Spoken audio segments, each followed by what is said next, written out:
subscribe Berita Surakarta.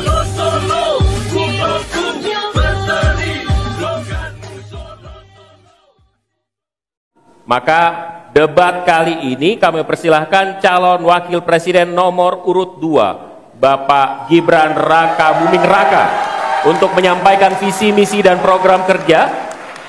Kami persilahkan, Pak.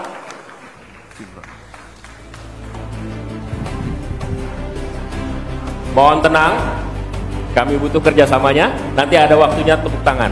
Waktu Bapak 4 menit, dimulai dari saat Bapak berbicara.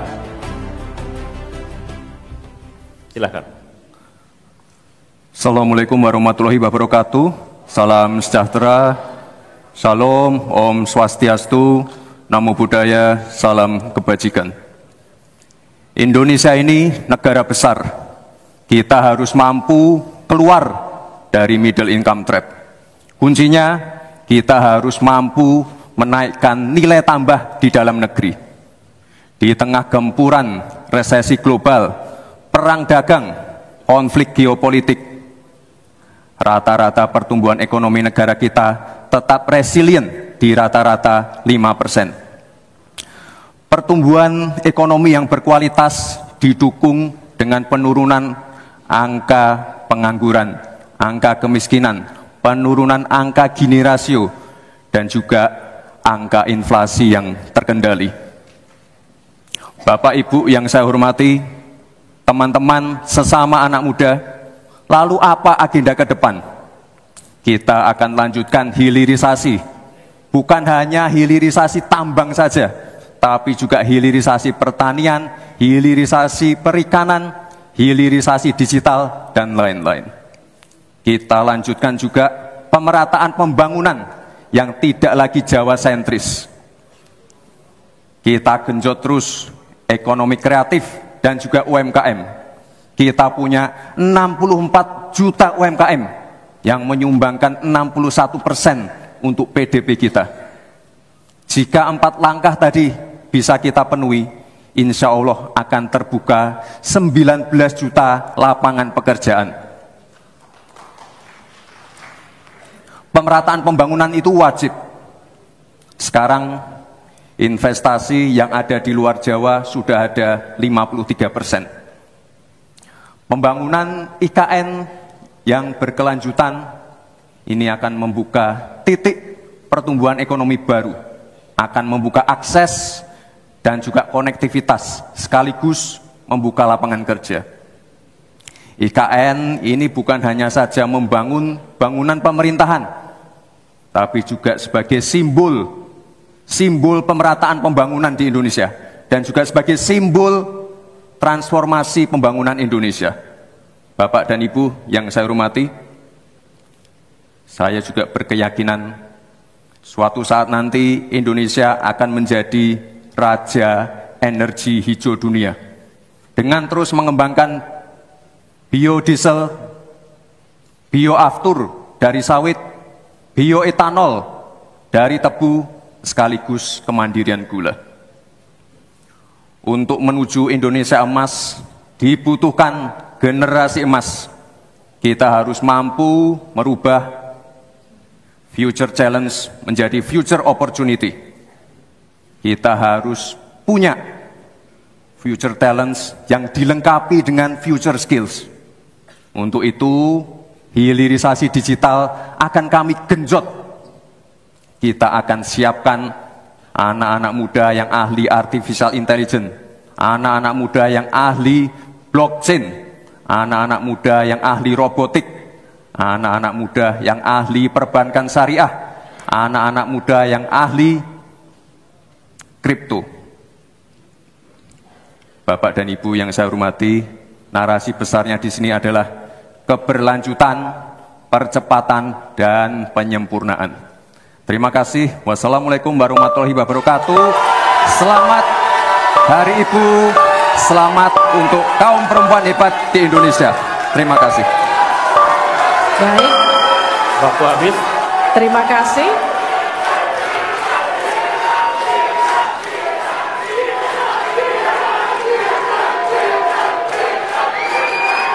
Baik, cukup. Boleh tenang. Kita lanjutkan. Cukup ya. Terima kasih Bapak Gibran Raka Buming Raka. Kami persilakan Pak Gibran untuk kembali ke tempat. Kembali dulu Pak. Harap tenang, kita lanjutkan. Selanjutnya kami persilakan calon wakil presiden nomor urut 3, Bapak Mahfud MD, untuk naik ke atas panggung dan menyampaikan visi, misi, dan program kerja. Pak Mahfud, waktu Bapak 4 menit. Kami akan mulai ketika Bapak mulai berbicara. Silakan.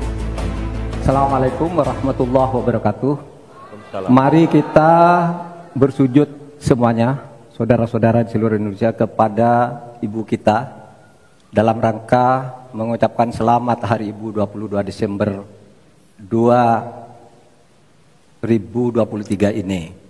Dan sesudah ini kita lanjutkan pengabdian kita kepada Ibu Pertiwi. Ada yang bertanya kepada kami, mungkin tidak Anda mentargetkan mendapat pertumbuhan ekonomi 7% di dalam 1 tahun. Karena di dalam sejarah reformasi tidak pernah sampai tumbuh sebanyak 7%. Dulu hanya itu dicapai pada tahun 89 sampai 91 di era Orde Baru. Lalu pertanyaan itu saya sampaikan kepada beberapa orang ahli. Lalu mereka mengatakan hanya karena kebodohan kita ini tidak bisa menaikkan pertumbuhan ekonomi menjadi 7% karena kita ini kaya raya dengan sumber daya alam dan sumber daya manusia yang hebat. Masalahnya apa? Masalahnya banyak korupsi dan inefisiensi di sektor-sektor pertumbuhan ekonomi, yaitu di sektor konsumsi, belanja pemerintah, ekspor impor, dan investasi. Jadi dengan demikian karena banyak korupsi, dan itu memang betul terjadi. Coba lihat, berdasar hasil SIGI, Transparansi Internasional, korupsi terjadi di lembaga legislatif, eksekutif, dan yudikatif secara besar-besaran. Korupsi juga terjadi di 3 metra alam kita ini. Kita menginjak bumi, ada korupsi di tanah dan pertambangan. Kita ke laut, ada korupsi di masalah kelautan. Kita melihat udara, pesawat terbang kita, ternyata di udara juga banyak korupsi. Akibatnya apa? Rakyat miskin. Saya ketemu dengan seorang bernama Teddy dan Joni di Padang, seorang atau 2 orang pegawai angkutan perusahaan truk, menyatakan tidak pernah bisa mendapat subsidi minyak yang disediakan oleh negara karena tidak pernah sampai di korupsi. Saya juga ketemu dengan seorang Sri Wulan, anak kecil di Parongpong, Bandung Barat. Dia mengajak saya main layang-layang. Katanya, "Bapak, saya ingin terbang seperti layang-layang meraih cita, tapi saya tidak dapat." Kemudian saya ingat pulau saya, Madura. Di Madura itu kaya dengan gas alam, tetapi sampai sekarang tidak pernah dioptimalkan untuk dimanfaatkan. Maka kuncinya adalah bagaimana kita memberantas korupsi. Lalu ada yang tanya kepada saya, "Bapak, kalau Bapak jadi wakil presiden orang takut ditangkap." Saya panggil para ekonom dan para pelaku usaha, "Apa betul Anda takut kepada saya kalau saya wapres?" "Tidak Bapak, justru kami perlu seorang penegak hukum seperti Bapak. Karena apa?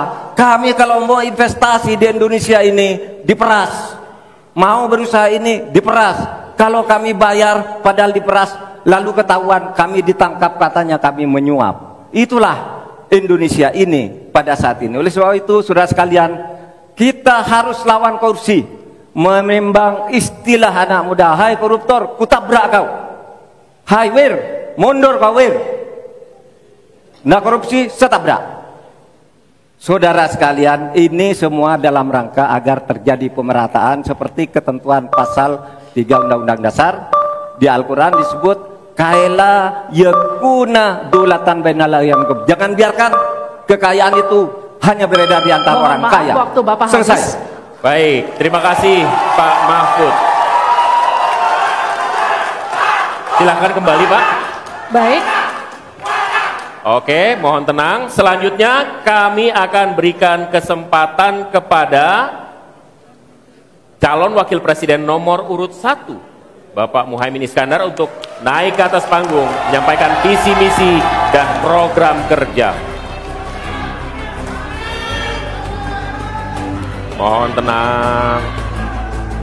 Waktu Anda 4 menit Pak, dimulai dari Anda menyampaikan gagasan Anda. Assalamualaikum warahmatullahi wabarakatuh. Selamat malam, salam sejahtera untuk kita semua. Harusnya saya bicara pada debat yang pertama. Tapi hari ini saya sungguh bersyukur akhirnya bisa bertemu. Tapi jangan salah paham, bukan karena saya ambisi jadi presiden, tapi karena saya punya pelajaran yang penting selama saya berjuang di politik. Apa itu? Saya menyaksikan dan menjadi bagian dari adanya pemerintah yang memiliki kewenangan mutlak, terutama pimpinan tertinggi, untuk bisa menghadirkan keadilan dan kemakmuran rakyat. Inilah yang disebut sebagai selepet, menjadi bagian dari kewenangan untuk menghadirkan kemakmuran dan keadilan. Selepet itu seperti sarung yang saya bawa ini. Bisa di kalangan santri, bisa membangunkan yang tidur, menggerakkan yang loyo, dan sekaligus mengingatkan yang lalai. Alhamdulillah, Gusti Allah memberi kesempatan saya untuk bersama-sama Mas Anies yang memiliki pemikiran yang sama untuk terwujudnya perubahan dan perbaikan. Bahkan kami berdua seperti botol dengan tutupnya. Jangan salah, selepet itu disrupsi. Disrupsi itu adalah awal dari perubahan. Bayangkan, 100 orang Indonesia kekayaannya di atas 100 juta jumlah penduduk Indonesia. Artinya ini keadaan yang tidak adil. Ini harus kita selepet. Kita juga harus punya keyakinan bahwa 100 orang yang kaya ini kita pajakin bersamaan dengan kita turunkan pajak kelas menengah di Indonesia. Hari ini cabai mahal, telur mahal, beras mahal, barang-barang mahal, tengkulak jahat, mafia, penguasai dan merajalela di mana-mana. Padahal rakyat sudah kerja. Ini harus kita selepet. Angka pengangguran sudah 8 juta, 80 juta memang bekerja, tetapi di sektor informal. Mereka tidak mendapatkan penghasilan yang pasti, dan bahkan dompetnya dipastikan tipis. Ini yang harus kita selepet. Amin menginginkan bansos yang memang menjadi kewajiban negara ini diteruskan dan bahkan harus ditingkatkan, sehingga kita ingin bansos plus yang semakin membawa rakyat kita memiliki kemampuan daya beli yang mendongkrak ekonomi masyarakat kita. Insya Allah Amin akan memastikan 5% anggaran dari APBN atau sekitar 150 triliun kita khususkan untuk kamu kaum muda Indonesia. Kamu yang memiliki energi besar untuk menjadi bagian terdepan bagi kemajuan bangsa kita. Salah satunya adalah kamu, kredit usaha anak muda yang diberi kesempatan untuk mengakses sebanyak-banyaknya menjadi pelaku ekonomi yang baik. Kita akan hadirkan bagaimana agar desa-desa tumbuh berkembang. Insya Allah 5 miliar per desa akan kita wujudkan tiap tahun bagi pembangunan nasional kita. Kita juga akan siapkan seluruh bantuan-bantuan yang memungkinkan tumbuh menjadi maju. Waktunya. Mohon maaf, waktu Anda habis, Bapak. Terima kasih Pak, kembali ke tempat. Terima kasih. Berikan aplaus dan apresiasi untuk 3 calon wakil presiden yang sudah menyampaikan visi, misi, dan program mereka.